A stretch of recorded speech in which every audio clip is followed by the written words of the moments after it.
And I have lot of things. میرے پاس بنگلے، گاڑی، زمین جائیداد، بہت کچھ ہے. I'll spend everything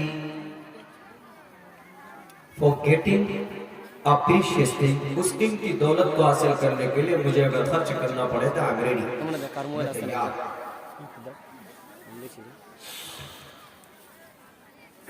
ایک مہینے تک دعا کرتا ہے. اس کو بتائی جاتی ہے یہ بات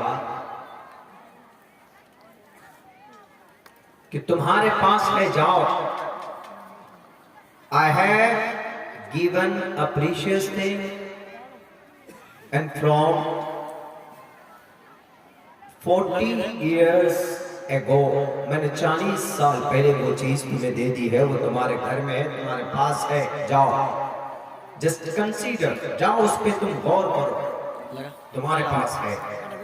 اور جو میں نے تمہیں دے دیا ہے، جو تم مانگ رہے ہو، سب سے قیمتی دولت جو میرے پاس ہے، وہ میں نے 40 سال پہلے تمہیں دے دیا. اس آدمی کی عمر 40 سال.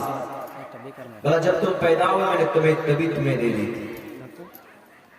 اب وہ آدمی گھر آتا ہے، آ کر سوچتا ہے کہ کیا ہے وہ، کیا ہے جو 40 سال پہلے ہمیں دے دیا ہے، ہمارے رب نے، ہمارے خدا نے ہمیں دے دیا ہے. جو سب سے قیمتی دولت میں پوچھ رہا ہوں وہ میں اللہ نے دے دیا ہے، کیا ہے؟ غور کرتا ہے اس پہ، نہیں سمجھ میں آتی اس کی. وہ پھر جا کر سوال کرتا ہے، جا کے کہتا ہے کہ I'm helpless, please show me and tell me. میں نہیں سمجھ پا رہا ہوں کہ وہ کیا چیز ہے، اور آپ کہہ رہے ہیں کہ ہم تمہیں دے چکے ہیں، تو پلیز ہمیں بتائیے، دکھائیے ذرا، ظاہر کیجئے کہ آپ نے ہمیں کیا دے دیا. بتائیے. سوال مبہم ہے، جواب بھی اوپر والے کی طرف سے ہے. تو انہوں نے کہا کہ اللہ آپ ہمیں بتا دیجئے کہ آپ نے ہمیں کیا دیا ہے جو 40 سال پہلے میں نے سوال کیا تھا کہ دنیا میں جو سب سے قیمتی دولت آپ کے خزانے میں وہ آپ ہمیں عطا فرمائیے. تو اللہ تبارک و تعالیٰ کہتا ہے کہ 40 سال پہلے میں تمہیں دے چکا ہوں. اس آدمی کی عمر 40 سال تھی، ماں کے پیٹ سے نکلا، 40 سال کا ہٹا گھٹا نوجوان، دنیا کا کامیاب ترین انسان تھا. پیسے تھے، دولت تھی، مکان، گاڑی، بنگلہ، سب کچھ تھا ان کے پاس. اس نے اللہ سے دعا کی تھی کہ اللہ ہمیں دنیا کی سب سے قیمتی دولت دے دے، دین و دنیا کی، دونوں جہان کی سب سے قیمتی دولت جو تمہارے پاس ہے، میں میرے پاس کا ٹوٹل سب کچھ میں خرچ کرنے کے لیے تیار. اوپر سے آواز آتی ہے یا کسی طریقے سے آواز اس کو بتایا جاتا ہے، کہا جاتا ہے کہ دیکھو تمہارے پاس وہ دولت میں 40 سال پہلے تمہیں دے چکا اور وہ تمہارے پاس ہے. کہا کیا ہے، میں کیا مانگنا چاہتا ہوں. تو اوپر سے آواز آتی ہے، بتایا جاتا ہے کہ تم کیا مانگنا چاہتے ہو. قیمتی دولت اللہ کے پاس جو ہے وہ تمہیں اللہ دے چکا ہے. وہ قیمتی دولت کیا ہے؟ اس سے بڑی قیمتی دولت اللہ کے خزانے میں نہیں ہے، اور وہ قیمتی دولت صرف اس شخص کو نہیں دیا اللہ تبارک و تعالیٰ نے. یہاں پر جتنے بھی مسلمان بیٹھے ہیں سب کو اس دولت سے اللہ نے نوازا ہے. وہ دولت ایمان کی دولت ہے. آپ اللہ سے پوچھو کہ اللہ ہمیں دیجئے، تو اللہ کہے گا کہ میرے پاس اس سے بڑی قیمتی اور انمول دولت میرے پاس نہیں ہے. آج بہت آسان سمجھتے ہیں نا، کوئی اہمیت ہے، وی آر مومن، ہم مومن ہیں، مسلمان ہیں، بس کوئی قیمت ہمارے سامنے ایک مسلمان کی نہیں ہے. اللہ نے قرآن کریم میں بیان کیا وَلَا تَهِنُوا وَلَا تَحْزَنُوا وَأَنْتُمُ الْأَعْلَوْنَ إِن كُنتُم مُؤْمِنِينَ. ایمان کے ساتھ رہو گے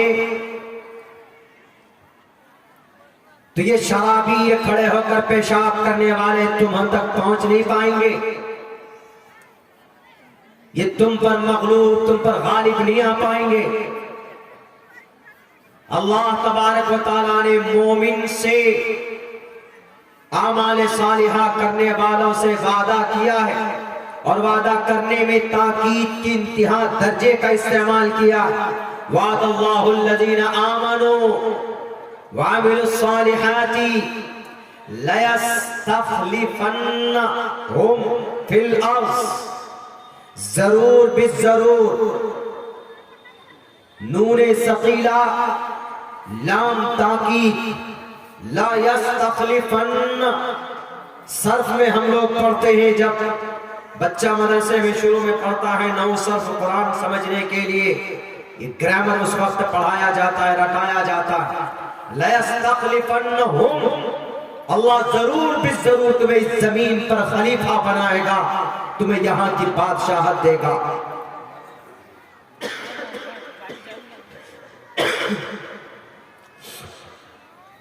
کیا ہم زمین کے خلیفہ ہیں؟